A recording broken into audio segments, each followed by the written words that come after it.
I'm just saying, make sure that you watch what you say. Yeah. If you're over there talking with your buddy, you're going to hear it online.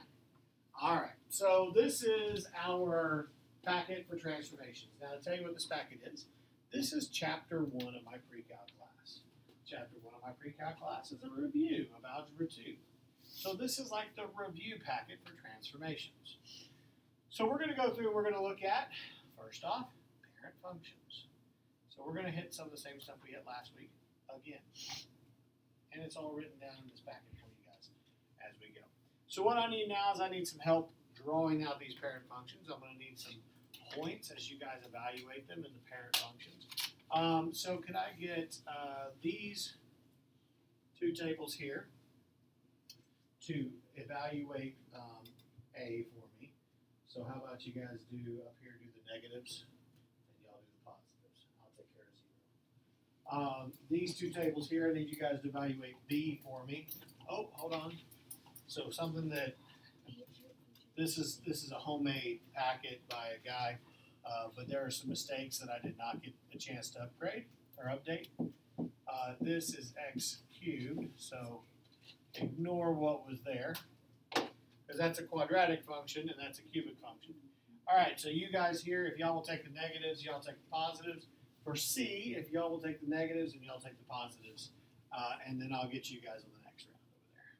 I'm just wondering if the tables are the daughter functions on there. They are for the function that you see right here, which would be a parent function because there's no changes to it. Okay. Okay, so let's go ahead and get started with it. I'll do zeros on each one of these. So in the first one, if I put 0 into the absolute value of x, what do I get? Absolute value of 0 is 0. On the second one, if I put 0 into x squared, what do I get? 0 squared is 0. And if I cube 0, I get 0. So let's go through and let's quickly type in all of these numbers. So who had my -3, -2, -1? What did you guys get? So 3, -3, 2, -2, and 1. Good. And what did you guys get for positive? 1, 2, and 3. 1, 1, 2, 2, 3, 3. Good. And if we were going to graph this, okay. Now let me go back before we continue. I want to explain a process that I use in my pre-calc class because I do a lot more with writing and reading in my math class as a pre-calc class. We will focus on this as a tool for making sure we answer all questions. You will always read every instruction, and you will underline or highlight the verbs in the instruction. Because if you get all the verbs, then you've probably answered all the parts. So if we read through here, some of this is just information. So like the first sentence, many functions can be graphed by simply knowing the general shape of basic graphs of functions. That's just information. To find this shape, we can use a numerical table approach to find the first few points in either direction from the center. Now both of those sentences were what kind of sentences? Y'all remember words like declarative, imperative, interrogative, or explanatory? No, I'm sorry. Exclamatory, not explanatory. Exclamatory. What kind of sentences are sentences that just provide information? Declarative. So these are two declarative sentences. They provide information that might help, but do they tell you to do something? No. Next, let's read. Find the values of the functions. Already we know what kind of sentence this is. Imperative. It tells us to do something.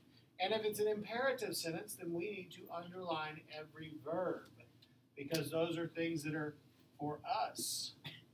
Find the values.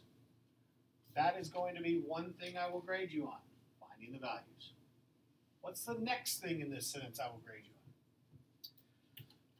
on? Of the functions at the following points, that's just two prepositional phrases, right? To fill out, so this is why you're finding it, to fill out the given tables. So we probably need to fill out the given tables. And then, what? Graph those points to find the shape of each graph. Okay. So I would say that finding the shape of each graph is a part of it. Now, it's not a part you're going to show. But really, find the values, graph those points. Those are my two big pieces here. These are kind of extra steps that are involved in it. But you will get all four of those if you do these things. But there's one more thing. Try to find a pattern to use from now on. Is this imperative or declarative? Sorry.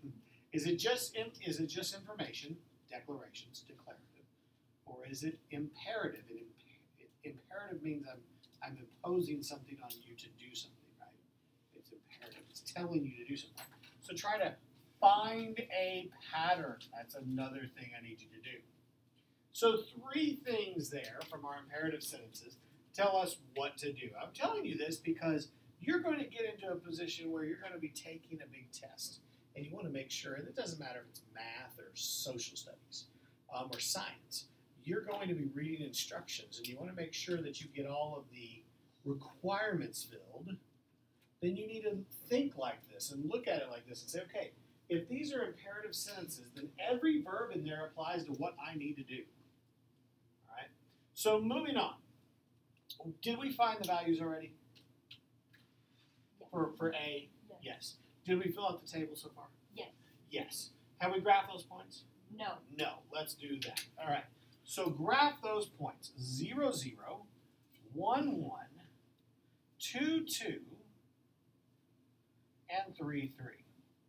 Now I want you to be careful here because this is a point of contention. My -5 and -6 look exactly alike just because of the clarity of the graph. Because if you take a look at your -5 and -6, people make mistakes on their tests all the time because of this -5 and -6. They'll see -5, but they'll read it as -6. So just know that, and the thing is, he copied and pasted the same exact coordinate grid into every test and every quiz and every page of this book. So how often are you going to run into this problem?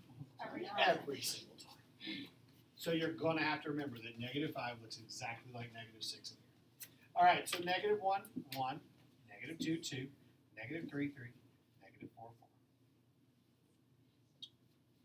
Now, it does have flaws. I will give it that. It needs an editor. This guy did it on his own. He's a teacher at a school in Arkansas, up around Mountain View, I believe it is. It's either Mountain View or the other mountain. Mountain View, one of the two. And he's really great. I love this packet because it's all built into one, and you get to keep it. It's like your homework's right there, built into your notes. Okay? So I like it because you get it, you get to flip back through it. And if you have me for pre-cal, we'll use this book. But it does need some work because he's just a teacher, guys, so he doesn't have time to go back and do all the editing that a book publisher would have, 20 people working on. Okay, so now let's look at g of x and go with, I'm going to change my colors here.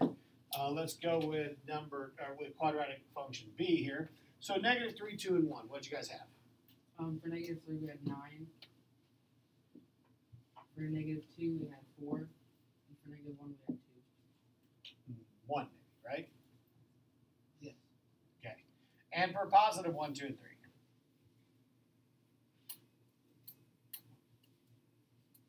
What you guys have back there for +1, 2, and 3? 1, 4, and 9. Good. All right. So -1 is 1, -2 is 4, -3 is a little bit off the graph, but it's 9. And then we got 0, 0. 1 is 1. 2 is 4, and 3 is 9, right? All right, good. So that should have come down in touch. I didn't do a very good job there. That. There you go. Should come down in touch. So looking at the first two, let's make sure that we hit all of our notes. Did we find the values on both of them? Yes. Did we fill out the given tables? Yes. Did we graph the points? Did we find the shape? Well, yes. What shape is this? The shape is a V shape, right? We should probably note that it's a V shape. Now I can't write down here. I'd write in a little bit of a space that's down here. So this is a V shape. Okay, what shape is this one? U?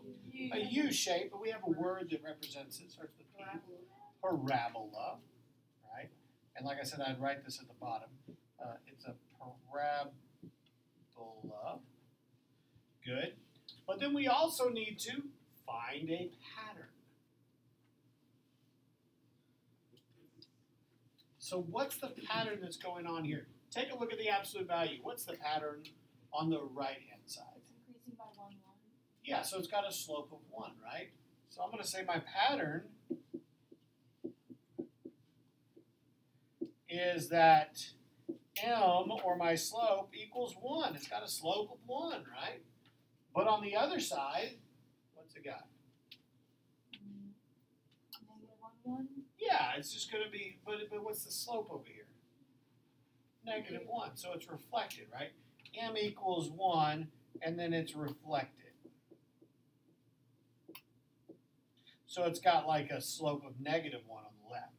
That would be my pattern. Now this pattern is not going to be an answer on a question, on a test question.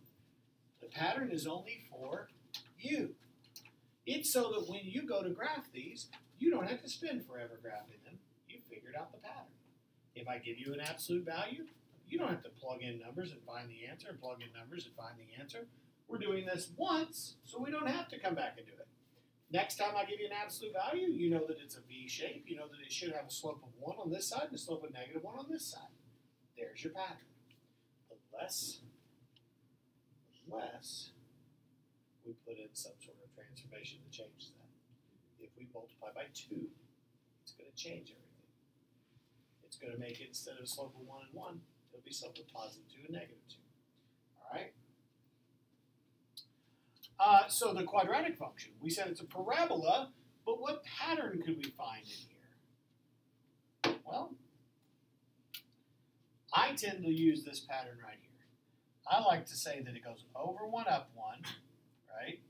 1, 1, but then it goes over 2, up 4, right? Over 2, up 4. So that's the pattern I like to use with it. And it goes over 3, up 9. Right? But if you look at it, it goes the same way backwards, right? Back 1, up 1. Back 2, up 4. Now, if I am just drawing a parabola that hasn't been stretched, and let's say that I have to go draw it at the point 6, 7, angled down, I could go plug in numbers and use a table and find it all, or I could just use my pattern. It's at 6, 7, flipped upside down. What is the pattern away from the center? I go over 1, up 1, but this is reflected down, so now it's over 1, down 1, right? And then it's over 1, down 1 this way. And then over 2, down 4, right? Oh, back 2, down 4. Look at how quickly I drew this in just by knowing a pattern, right? Now, if it gets stretched, that pattern is going to change. Okay, the cubic function. The cubic function. So tell us about the negatives of the cubic function.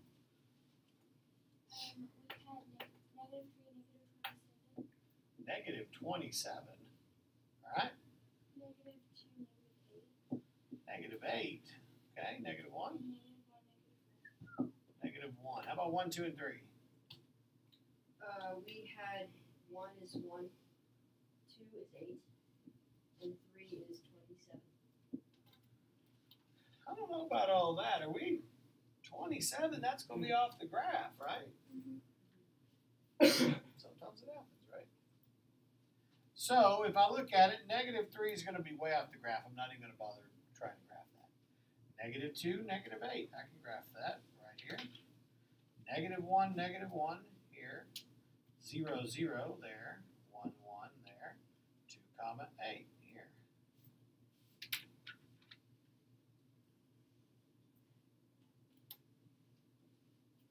All right. So what's the shape look like?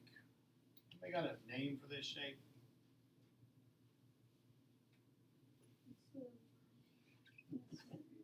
Like a squiggle. Yeah, I mean, there's a word that kind of means this. It's a jog, right? You guys ever heard of a jog in the road? I don't mean like jog like you're running not quite full speed, right? If somebody ever says a jog in the road, it means that the road kind of does that. It goes like this, right? A jog in the road. Right next to my house, there's a jog in the road. Because I live on Garrett. Garrett kind of does like this and then goes back. So this would be a jog. Would be another word for it. I'm just gonna probably sum it up as a cubic shape. I don't really have a name for it other than it's just a cubic shape. Now, if it was a different kind of cubic, the cubics a lot of times will look like this, and then it looks like an N. So that one I could call like an N or something. But right now, I'm just going to call it the cubic shape. But what about the pattern? Well, the pattern, we still get 0, 0. We still get over 1 up 1, right? But now it's over 2 up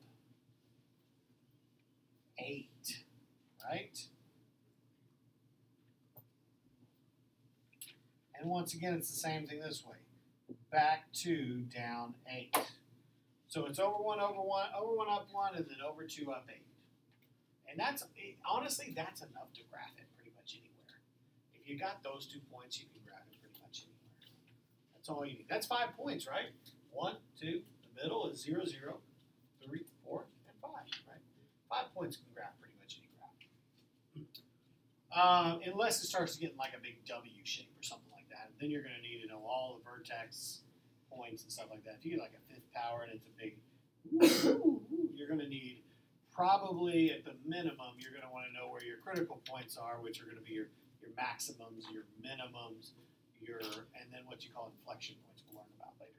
Okay, so there we go. Now we've got this one done. Is everybody caught up to here? Do we need any time? Raise your hand whenever you're caught up and you're ready to move on. 1, 2, 3, 4, 5, 6, 7, 8, 9, 10. All right. So let's move on and do the other 3. We can probably get those a little bit faster.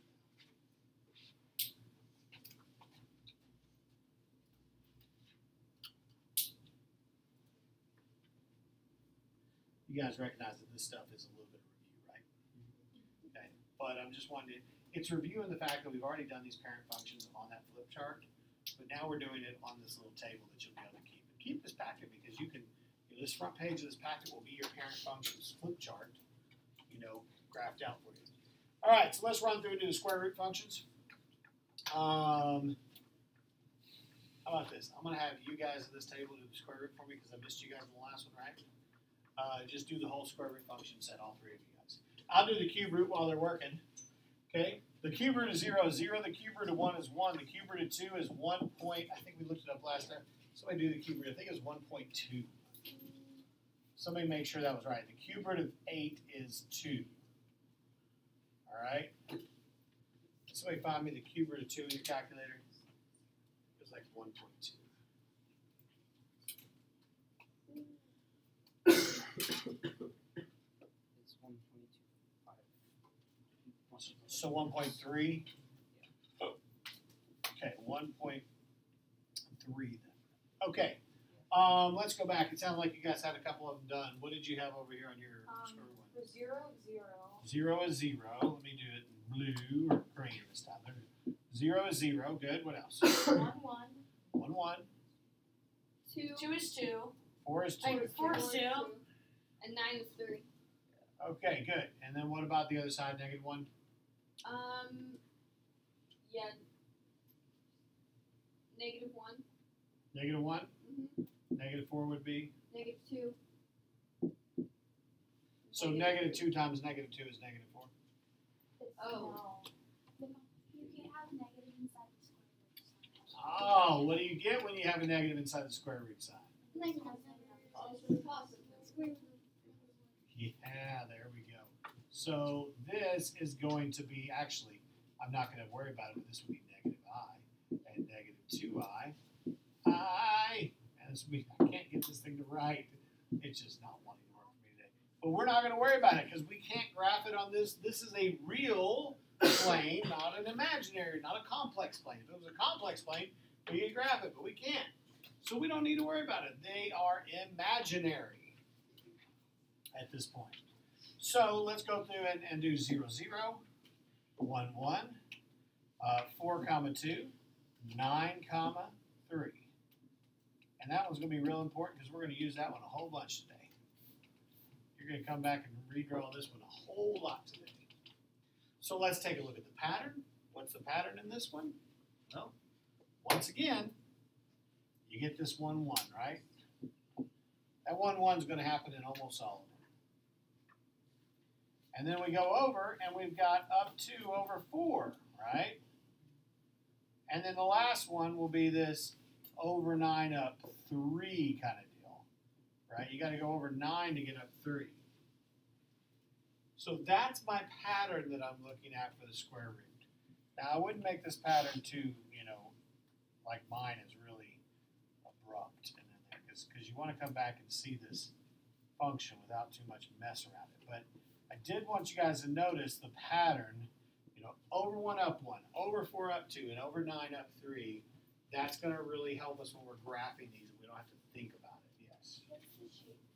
The shape, well, it's like a sideways parabola, right? Half of a parabola to the side, right? But we're just going to call it the square root function. Now, honestly, this is the shape of all of them, but it does look like half parabola sideways. It looks like a half a parabola sideways. Now, finishing up the cube root function, what's the cube root of negative 8? Is that imaginary? Does the negative 8 have a cube root? Can I cube root a negative number? Yeah. Mm-hmm. What? Yes. -2. So negative 2 times negative 2 times negative 2 is negative 8? Yes. Because it's 3 times now, it does work.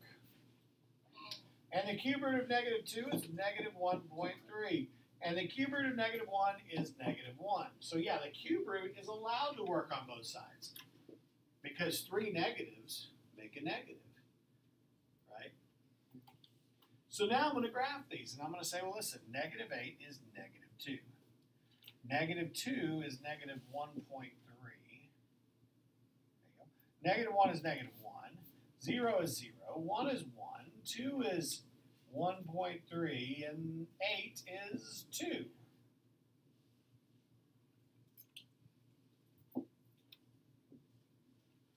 All right. What's the name of this shape? What shape is this? What does it look like? Sideways. A cube. Yeah, Sideways. it's like a cubic turned sideways, right? So a cubic sideways. But it's not a half a cubic because a parabola, if we turned a parabola sideways, we would have created something that was, what's the problem with this? Impossible. Or not a function. Not a function, right? Okay. So we don't want that. Cubic sideways. All right, so the rational function, oh, I'm sorry, we need to look at the pattern as well.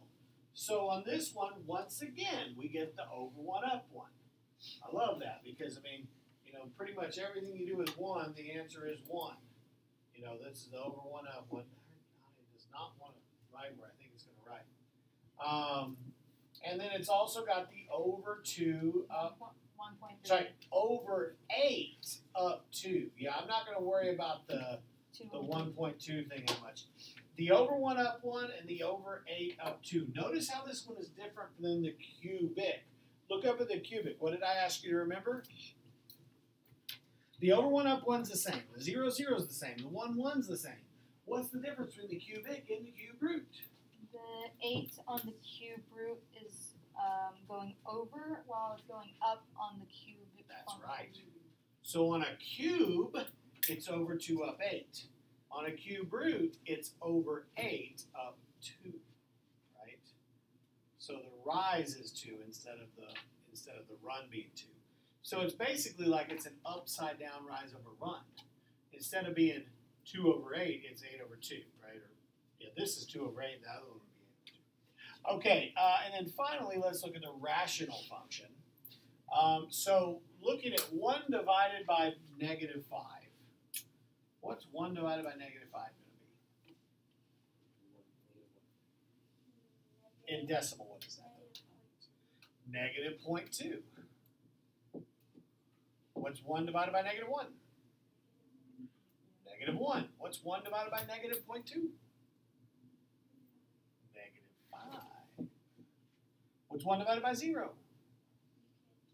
Undefined? Yeah, undefined, right? So I'm going to just put a dash there because it's undefined, right? I'm not going to use that one. 1 divided by 0.2. 5. 1 divided by 1. And 1 divided by 5. All right, nice little symmetry there to it. So let me graph this one. Let's use blue this time. Okay. So negative 5, negative 0.2. Remember, this is where I said you're going to have problems because that negative 5, right? Looks like a negative 6. Negative 5. There you go. Negative 5, negative 0.2. Negative 1, 1. Come on. Whew. Negative 0.2 at negative 5. Yeah, this thing does not want to graph. There we go. And then on the other side, so this is undefined, which means it's going to have an asymptote. That. And then 0.2 is at 5, 1 is at 1, and 5 is at 0.2. So this is actually going to look something like this. It's got an asymptotic relationship. It gets closer but never touches. Same thing here. Okay. And then once again, we've got another asymptote there. So we got a vertical asymptote, and we got a horizontal asymptote. Okay, now this one, same thing. There's not a whole lot to remember here except for just remember 1, 1 is definitely there. And I like this 5 and 0.2 symmetry because it kind of goes back. You can also do it with 2 at the half. So at 2, you should be at a half, and at a half, you should be at 2. Right? So that's another nice symmetry.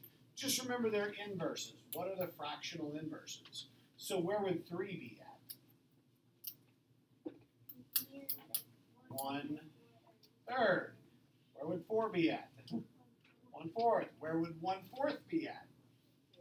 4. Just flip them over, and that's what you get. So if I do 1/4, it'll be at 4. Right? Okay. What's the name of this? There's really not a name for this shape. But you can, see the shape and what it looks like, and you can make note of the patterns there. Just know that 1, 1 is almost always in it, unless there's some sort of a multiplier that's going to change that. And then you're going to have this relationship with, I generally use the halves, but the fifths work pretty good, it looks like as well, that we just did the 0.2 and the 5 for the pattern. What's the name of this one? It doesn't really have a name for the shape itself, just a rational function shape. The thing is that really the pattern works best on the quadratics and the cubics and the cube roots because you're going to do those a lot. The rationals, a lot of times you just have to use a calculator and start working them out and plotting the points as best as possible. The points are going to be so hard to plot anyways. Like really, how can I plot a point 2? I got to really zoom out to be able to plot a point 2, and then it's really far away. So the rationals, a lot of times we don't work with graphing them as much. We will have a rational section in the chapter ahead. But, okay, So let's clear the ink on here. Is everybody good? Ready to move on? All right, let's now talk about the transformational part of it.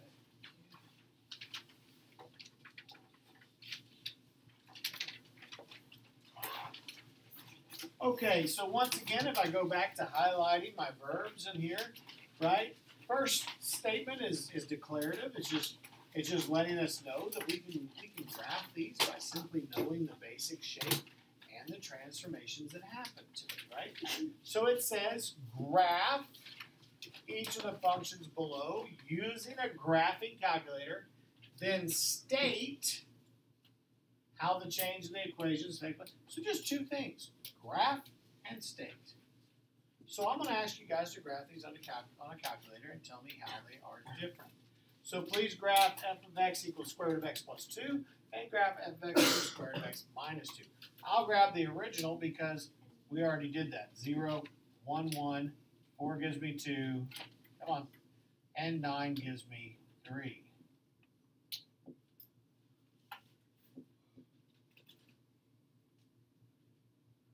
So there's the original. That's your parent function of a square root of x.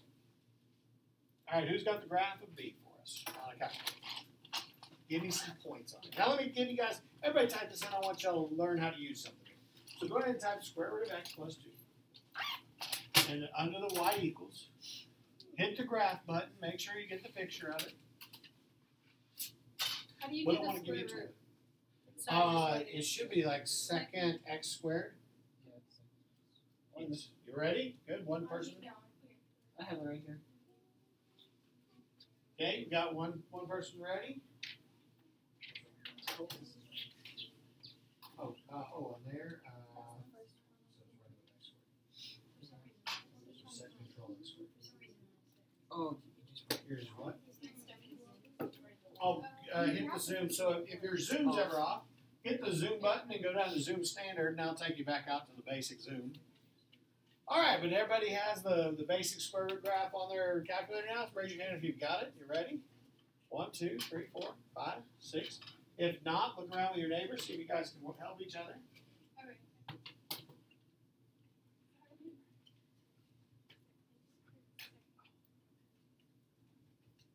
Now, if you want to change your zoom on your graph, hit zoom and then go to zoom standard, and that'll take you back to the standard starting window.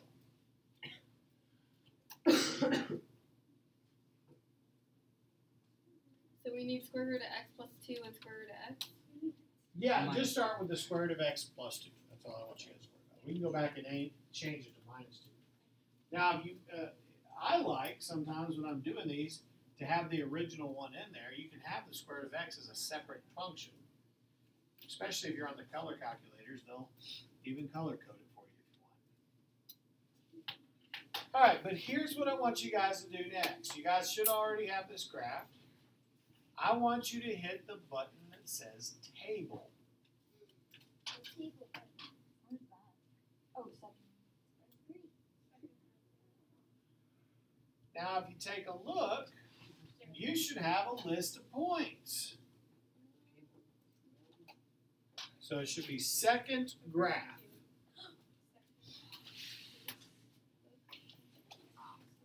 Notice you got a list of points in there, right? I'm only concerned about the good points. I don't care about any of the bad points. So I only want the good points. Now, know that you can move around in this table, but you have to do it in the X column. Go to the X column, and you can move up and down. Now, some of the newer ones will actually let you move up and down in the Y columns, too. Yeah. The older ones would only let you do it in the X column.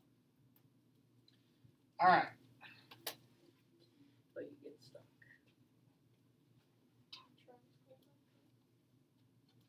So now, let's go through and let's just put down a couple of good points between 2 and 8. So I only want things from 2 to 8.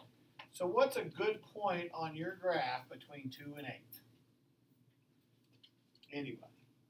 Well, I have 0, 2. 0, 2. All right, what else? 1, 3. 1, 3. 4, 4. One more. Well, let's go to 9. 9, 5. Yeah. So 5, 9. No, Or 9, 9, 5. 5. Come on. Erase.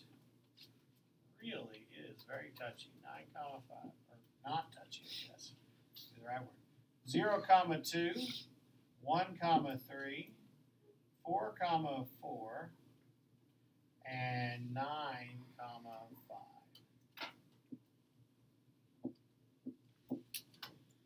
5.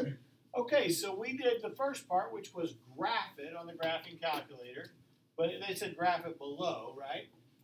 What was, state how the equations are different from graph B to graph A, from graph B to graph A. So how is it different from the original graph? So this is the parent, right? This is the parent function. How's the new one different? It has the same pattern, it's just its vertex starts different at a different point. So it's been shifted which way? Up to. Up. And none left or right. 2 units. Shifted up 2. Good. All right, so subtract 2 on the outside. Go change your pattern in your graphing calculator, and let's get some points for -2.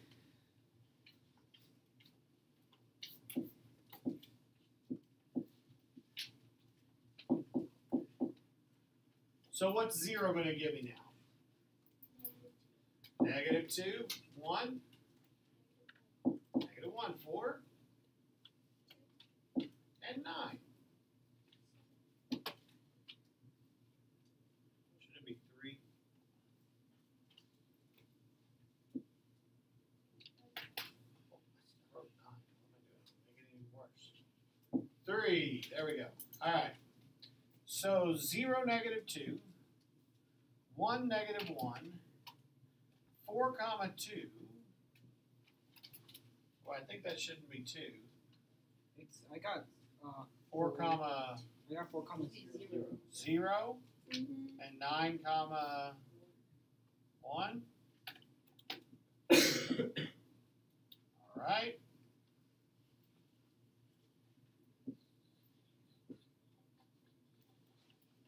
So there we go.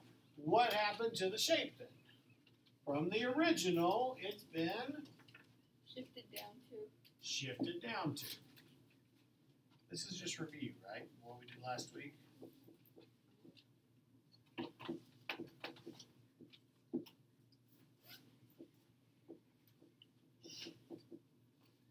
Now, I would say the difference is last week we spent more time on just saying, write this down, right?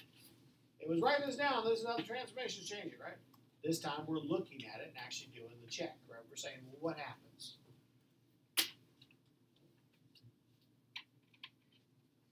Okay, so let's do the other ones and see how they change it. Raise your hand when you're ready for me to move on. I don't want to delete this until you're done. 1, 2, 3, 4, 5, 6. Now, hey, the most important part on these is the words. I don't care about as much.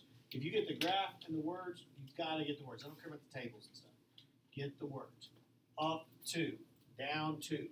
Because you're going to flip back and use this in your homework, right? You're going to use this to help you guys figure out what happens, you know, when you subtract on the inside, subtract on the outside, and that's it. We're also going to call these, like in this case, which was this H or K? On the outside, which one's outside? K. And we're going to do that later in another section where we're going to put the H and K on. But this is K is what we're examining here. The next one we're checking is H. All right. So what I want you guys to do now is I want y'all to graph the following 3, and I'm going to do it really quick. I want you guys to graph it on your own. Okay, while I get this, I'm going to try to see if I can get my screen back correct. So if you guys would, please graph these on your own using your calculator and see if you can predict what the pattern is going to be on these.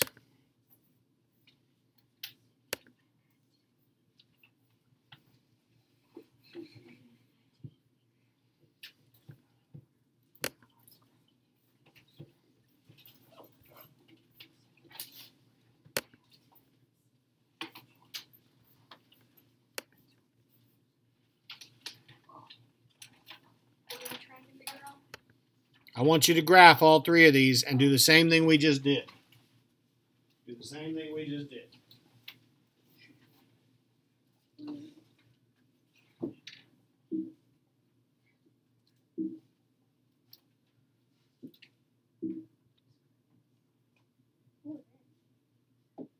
Hopefully that will, well, it's not much better.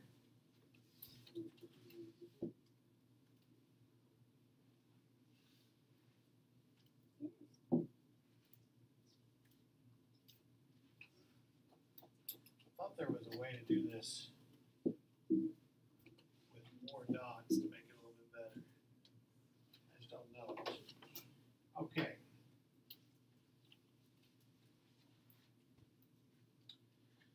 So here's what you should have got. If I go through and do this quickly. On the first one, if you graph it with x plus 2, your tables,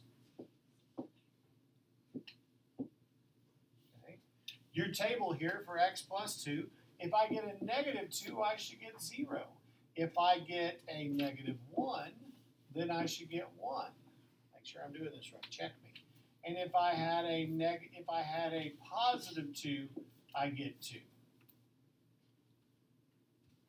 So this should look like this. 0, negative 1, 1. Come on. Still not much better. 2, comma 2. And then also I could put in let's see, I want a 7 plus 2 would give me 3. So 7 would give me 3. All right.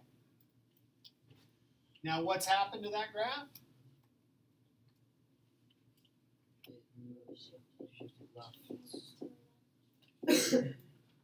Right, left, 2 units. So if I add on the inside, then it gets shifted left 2 units. What happens if I subtract 2 on the inside? It's going to go right 2 units. And so that means that this is going to be 2 gives me 0, and 3 gives me 1, and 3 minus 2, and 6 gives me 2, and 11, which will be off the board, would give me 3. So 2 gives me 0, and 3 gives me 1, and 6 gives me 2, and 11 gives me 3. Now, I'm using a table. I know it asked us to graph it with a graphing calculator. But I like to table things out because I don't always have a graphing calculator on me, so I like to get good at this. Plus, I also can just remember the transformation pattern that we had, right? If I start here, then it's over 1 up 1 and over 4 up 2. That's that pattern we just figured out a little bit ago, right? So what happens if I subtract 2 on the inside? It is shifted which way? Right. Right. 2 units. So if I subtract on the inside, it's shifted right. If I add on the inside, it's shifted left. Let's keep that in mind because that's different than up and down, right? When we looked at up and down, what did a plus do? A plus goes up and a minus goes down. So you would think that since a plus is plus, right, a minus is minus, then a plus would go towards the plus. But here it's opposite. When it's inside, a plus actually goes negative towards the left, and a minus goes to the right. Keep that in mind because we're going to see something happen one more time here in a minute. Now, I'm not going to make you guys test on it, but it's interesting to look at at least. All right, so moving over here, multiply the outside by a negative 1. What were the numbers you guys got on this one? 0, 0, 0, 0. 1, negative 1, and 4, negative 2. Or at least those were the prettier numbers. That works. 0, 0, 1, negative 1, 4, negative 2, and that means 9 would give me negative 3. So how would we describe this change? Reflected on the x-axis.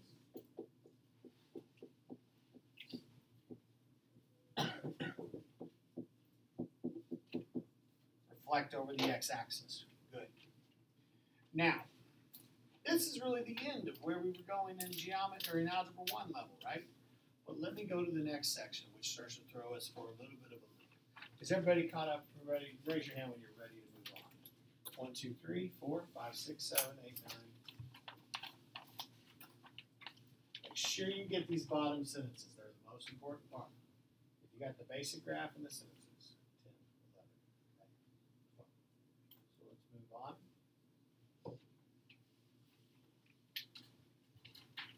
Remember, I'll put this up on YouTube if you miss anything and you can't get it from a neighbor. I will have it on YouTube so you guys can go back and look at it. So here now, let's take a look at this one. Now this one's going to require us to actually put it in our calculator. They're starting to get a little bit more complex, all right? So I'm going to need a couple of teams to do these for us. So how about here, if you guys will take G, I'll ask y'all questions about G. Y'all four take H. And the other row, you guys in the front this time will take I. All right, and then I'm just going to ask you guys questions about the final shapes, like where they're removed and that kind of stuff. So they're going to give me more of the data to plot. When you're ready, if you've got any points, tell me, and I'll start putting those in. I have points. Okay, I'm gonna look at them too. Hold on. I'm also going to draw in the original graph Negative. in a really small black. Oh wait,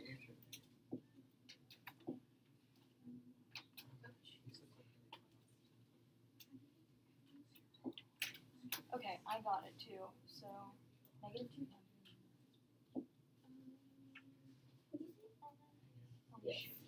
Okay, so let's make an X and Y table.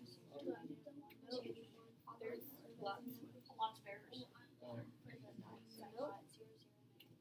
I got lots of errors. No,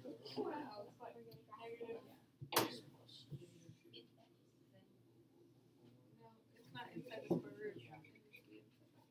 Oh wait, no, I did the wrong one. Oh.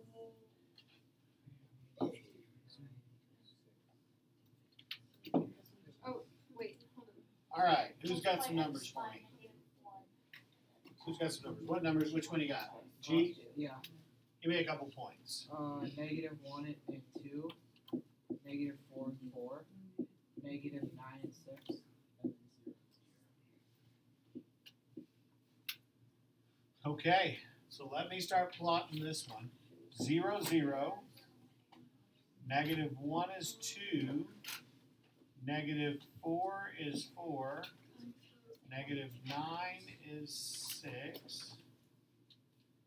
Oh, this thing's driving me bananas. It's so off. Okay. Yeah. H, what do you got? X is negative 7, Y is 3. X is negative 2, Y is 2. If X is 1, then Y is 1. And if 2 is, if X is 2, then Y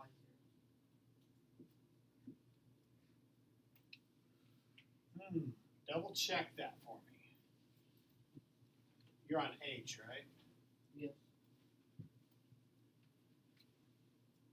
And you've got a negative x minus 2 inside the parentheses on your graph? No, I have plus 2. Oh, yeah. There you go. Okay. That's going to change that whole thing. All right. I, you got any numbers for me yet? Yeah, we got negative 2, 2, Okay. 1 and 1, and then 2 and 0. And also negative 7, 3. All right. So negative 2, 2, 1, 1, 2, 0. 2 in the x, y is 0. Yes. Think something. Oh, I didn't plot. I plotted negative 1, 1. There we go. That's why. And then And then negative 7, 3. 3. Okay.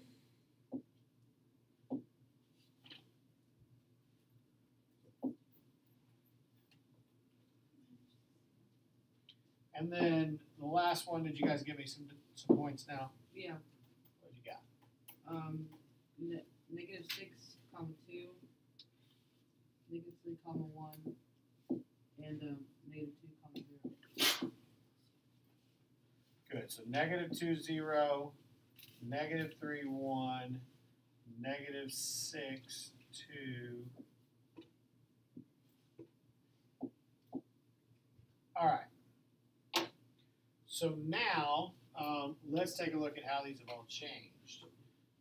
So in the first one,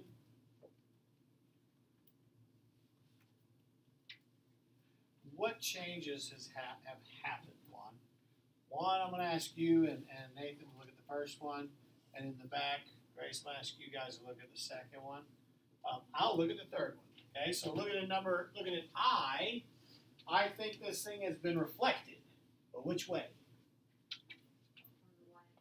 Over the y-axis this time, right? So I'm going to say reflected over y-axis.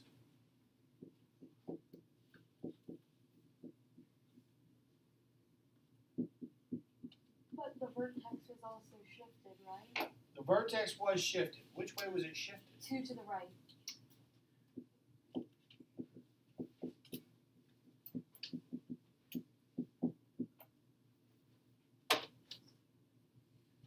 Okay. So what about either one of you guys ready to tell us about yours? Yep. What you got? It was shifted 2 to the left on horizontally and mirrored over the y-axis.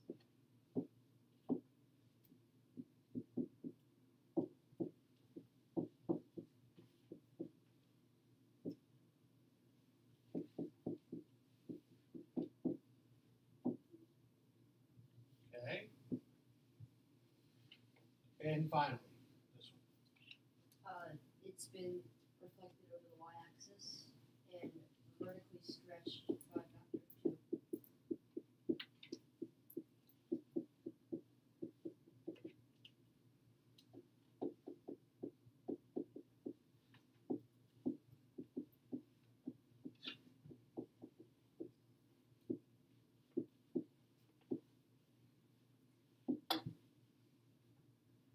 Okay. Sorry, this pen is dragging as I'm writing here.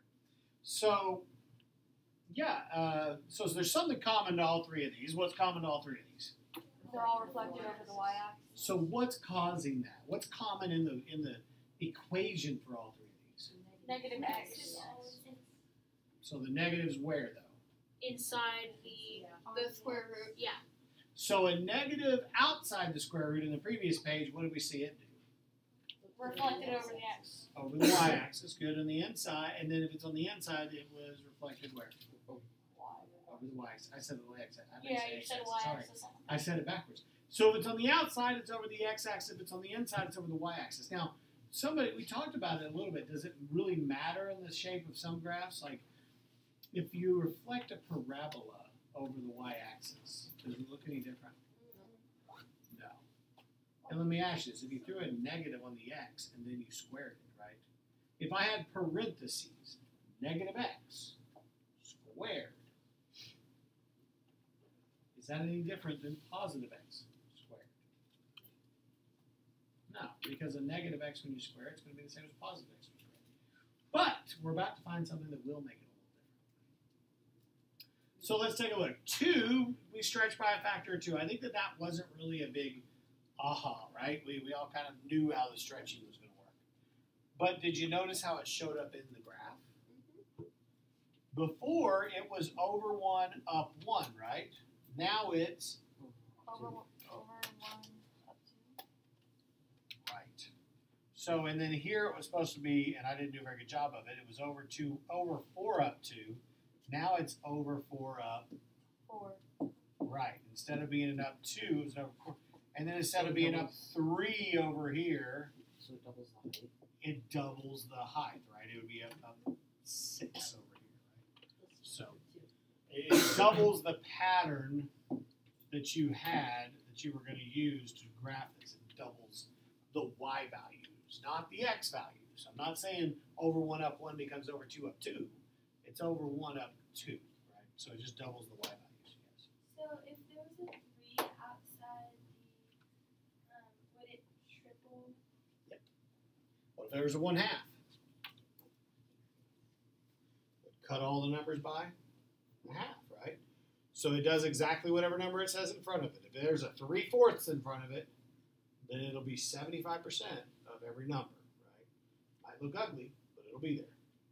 All right, so now I need you to flip back and forth, and I can't show you because I've already deleted it. I want you to compare D and E to H and I. I want you to compare D and E to H and I. And I want you to find me some common things and some different things. We call that compare and contrast, right? I want you to compare and contrast. There's something really important I need you to find. So find me some things that are alike between D and E and H and I, and find me some things that are not alike. Work it out with your partner. Yeah. D and I clearly just This one's going towards yeah. One of them is like Oh yeah, the other one is not. They're Yeah. kind of exactly opposite. Yeah, one is like this one, and this one is just No, it's well, they're both shifted. Yes, but one is reflected. Yeah. And then So they're shifted in Yeah, different because- directions. The same amount in different directions. Yep. And also, the one's reflected and one's not. the third thing is that they both they all have the same D and E This is at That's a very They started the Y All of these on the same page. all of them are shifted. because E and the H are shifted the so same amount. basically taking the graph. D and I are Oh, shifted. so what?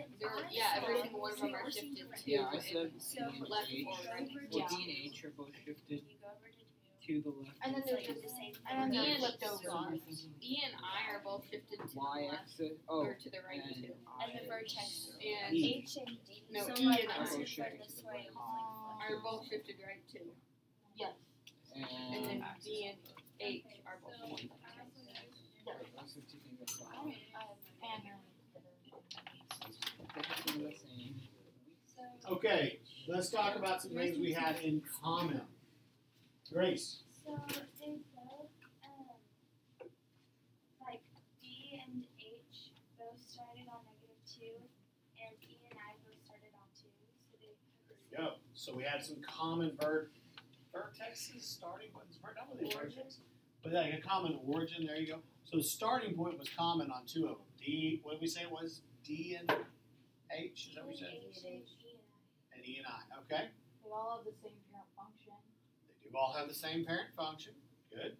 Yes? They're basically the same graph, like D and H and E and I, they're just reflected. Okay, so they're like reflected versions of each other. But now I need to know something different. What contrast for me D and H? Specifically, D and H. Lexi? Is it because of the negative X? What do you mean? So there's a negative in there in H that's not in D. There's something else I want you to contrast between D and H. Yes. even though D has +2 and H has a -2. D has a +2 and H has a -2. Now go back to what we said happens when we have an H that's positive or an H that's negative, right?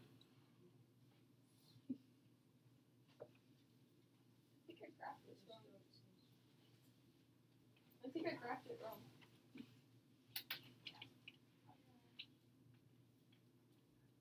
When an H is negative, what are we supposed to do? The H is negative. I'm talking about the X is negative. When the, I can't pull it up When the here. H is When negative, this it needs to negative go is right. right here, which way are we supposed to go? Right. Because remember, H was the weird one. It was opposite, right? Negative makes us go to the Positive should make us go to the.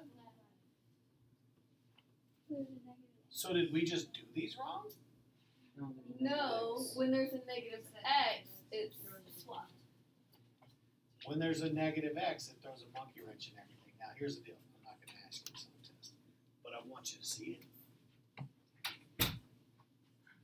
You should have been able to predict. If I would not have made you graph this first, and I just gave this to you with your list of transformations, would you not have said that +2 inside makes it move to the left? Because that's what our transformations tell us, is that +2 makes things move to the left, and -2 makes things move to the right. That's what our normal transformations do. But this negative on the inside throws everything for a loop. Now, do you guys want a way that you can kind of understand this, a way that you understand why this happens?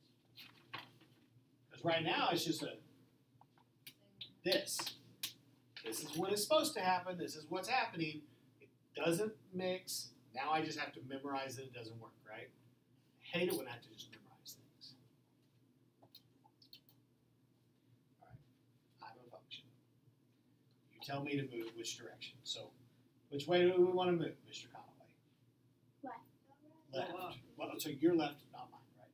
Your left. Go up. So, whoop, up. No, that was a stretch. Okay, so if I move left, I move that way, right? Let's do this so that it makes sense. This is the function. And if I move to your left, looks like that. But now let's throw a negative on my x. That's the other way around. If I throw a negative on my x, what happened to my directions? You just completely flipped it. So let's do this again. Now let's pretend like I'm looking the same way you are. So if I move left, this is my left hand, right? I'm going to move this way. Oh. But if I'm reflected, That's the effect of it being reflected on the y-axis. my left hand is now over here, and this, which appears like I'm moving to my right, because I've reflected the graph and now it's moving the wrong way. Here's another way for you to think about it. Order matters. If I factor out the negative and I do this, do you see the plus in there now? What happens if I move it +2 and then reflect it? Because normally +2 would be the wrong way, right? But if I move it +2 and then reflect it, it would be like moving over here, and then I have to reflect all the way across the x-axis over to here, right? So changing the order also, like if you look at the order of it, it will mess with it. But the important thing is Mr. Conaway's not going to ask this of you on a test right now. Now, if you're in my pre-calc class, we would be. Okay? So just remember that your x's and your h's and k's work normal for now until Mr. Conaway decides to get you in my Algebra 2 or my pre-calc class, and we're going to throw a negative inside and see what happens. Because we just now said that throwing a negative inside a square should not matter, right? It should not matter if I do this. Right? But what if I do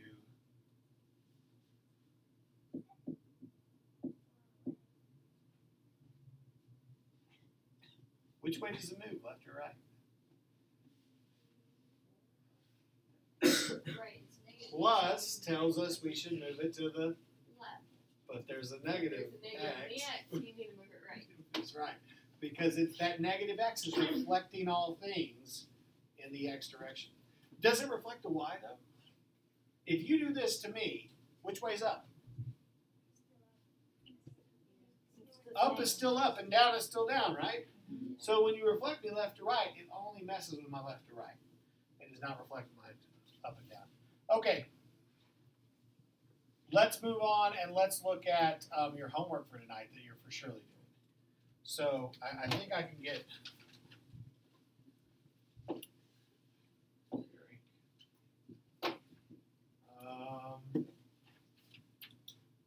many pages is this going to Oh, there we go. So this is the last two, and then we'll talk about this tomorrow.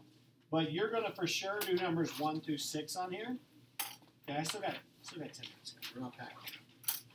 I for sure have numbers 1 through 6 on here. So you guys are for sure going to do those. What do you mean 1 through 6 on page 7. Okay, yeah, real quick. Look at your packet. Notice there's a couple pages that have double bars around the edge. Can I see this?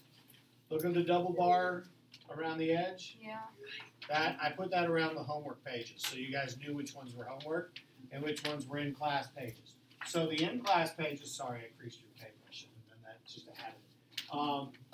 Some people don't want their papers. It's understandable. My wife's OCD too. I'm picking on him here.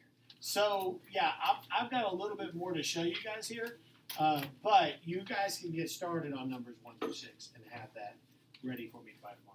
So let's do this last one right here, though. Based on your predictions, predict, right? That's one of our verbs. How each of the functions would be different from the graph of f of x equals square root of x. And then state what the changes would be made to the basic graph. And finally, state the domain and range of this function. Okay? We should have talked about the domain and range of these parent functions. If you go all the way back to that first section, you might want to look at doing the domain and range of these. Because some of them, like quadratic, the domain will be all real numbers, but the range won't be all real numbers, right? It stops at 0 and goes up. So you're going to have to think about what are the x values that work, what are the y values that work for this domain and range. Cubic function, it's all real numbers, Okay? It goes forever left and right, it goes forever up and down. We did that on our parent function flip chart, right? If you go to each section, you see the domain and range on them, right? So you should know what the domain and range of these parent functions are already. But you may have to find them. Where does the range start on a quadratic? Where's the lowest point? 0, 0? Well, in the parent function 0, 0, but what if I move it? It's HK. Whatever that thing's, what's that B word that means the bottom of that parabola? Vertex. Good, so you're going to have to find that vertex, which is HK, right? And that HK is going to tell you where the lowest point is. Or, conversely, if it's been reflected, it might be the highest point. So let's look at these two examples, and this will help you through tonight's homework right here. You want us to highlight the top? Yeah, I mean, I would definitely underline. I can't put them on there. So I'd predict it and state the changes here that'll happen. So first off, if I look at it, what are the changes that are going to happen on here? Let me go ahead and do this to you. I'm going to go ahead and change this from a minus x to a plus x. Okay, because anywhere, let's just make this the rule. If you see a negative in front of the x in this packet, we're going to change it to a positive. Because I'm not ready to tackle that monkey in Algebra 1 yet. All right? So let's go ahead and just change that to a positive. And let's say, what are the changes now according to this? What's the minus 3 on the outside going to do?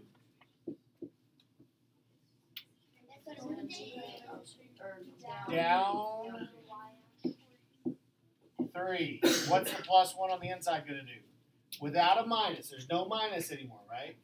So plus 1 should do what it normally should do. What's that? Left 1. And then what's the 2 on the outside going to do? Stretch by 2. Now, draw it. Down 3, left 1, and it's a square root function, right? So it's going to be a twice as tall square root function. So instead of going up 1 over 1, it's going to go up 2 over 1. And instead of going over 4 up 2, it's going to go over 4 up 4. And then instead of going over 4, not over 4 up 4. And then over 9 up 3 would be over 9 up 6. Something like that. Can we use calculators on the homework tonight? I mean, yeah, you can use it to graph it. But you still need to be able to state what happens and Yeah. predict it. Try it and then see what the calculator shows you. And see if you get it right. Because that's the point. When you take the test, there's going to be a non-graphing calculator portion that's going to ask you to state it and draw it without a calculator. Yes. You want us to put the parent function Does it say to do that? No. Then you don't have to, but I always do it. I always would put the Yeah, parent it function. helps. It helps me see the original. Okay, what would be the stated transformations here? Up 3, right 1, but what does that look like? Negative on the outside makes it reflect over the x-axis. So this is going to be up 3, right 1, reflected upside down, and a 1 stretch doesn't really do anything, right? Because multiplying things by 1 doesn't really change it. So it's reflected across. The x-axis, right? So up 3, right 1, and I like to put a little 1, 2, 3 out here, and then reflect over x-axis.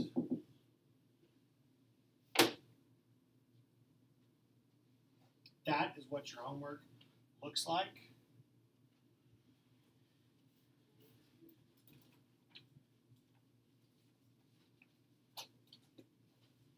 If you'll do that for all 6 of your problems, let's just make sure that there's nothing else in the wordage.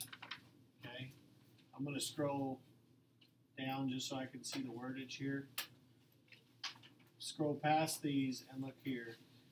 Okay, write the transformations in words and graph the function. Okay, right here though, it tells you calculator not permitted. So I would use it to check yourself, but assume that these are the questions on the quiz that you can't use a calculator. What would it look like, right?